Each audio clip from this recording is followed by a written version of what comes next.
For all you Red Raiders out there, the future pathway to Lubbock from Midland-Odessa could be that much easier. Recently, and the U.S. Senate unanimously passed an expansion of Interstate 27 that would include a segment right here in the Petroplex. Tyler Dupnick is with us tonight in studio. And Tyler, this project is just one step closer to becoming a reality, right? Yeah, that's right, Alex. And while there's no timeline on when construction could start, the project now just has to be approved by the U.S. House of Representatives. Senator Ted Cruz and Congressman August Pfluger were a couple of leaders involved in helping push this project forward, a project that adds more connectivity to the Permian Basin.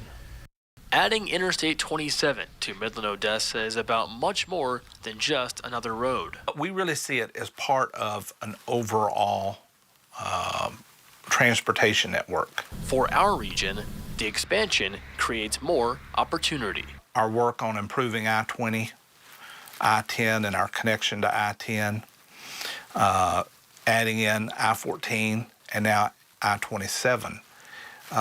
What happens is Midland and Odessa then become connected to over 80% of the state's population, over 80% of the workforce, and over 80% of the GDP vis-a-vis an interstate. James Beecham sees the benefits as mutual within the state. Being well connected, even though it may seem like overkill, in some ways, all those different connections really are important. And not just for us, but for all those other areas. Having access to the energy production capital of America is pretty important. What makes I-27 in particular unique is it being a north-south connection.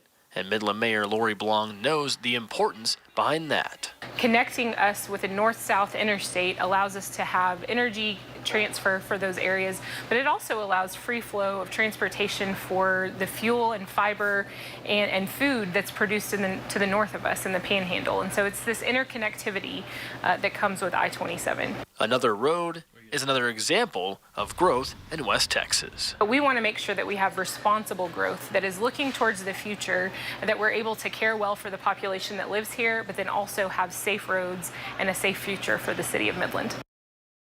Now, for how it would look, I-27 West would one day go right in between Midland and Odessa, traveling west on 349 right here up to 1788.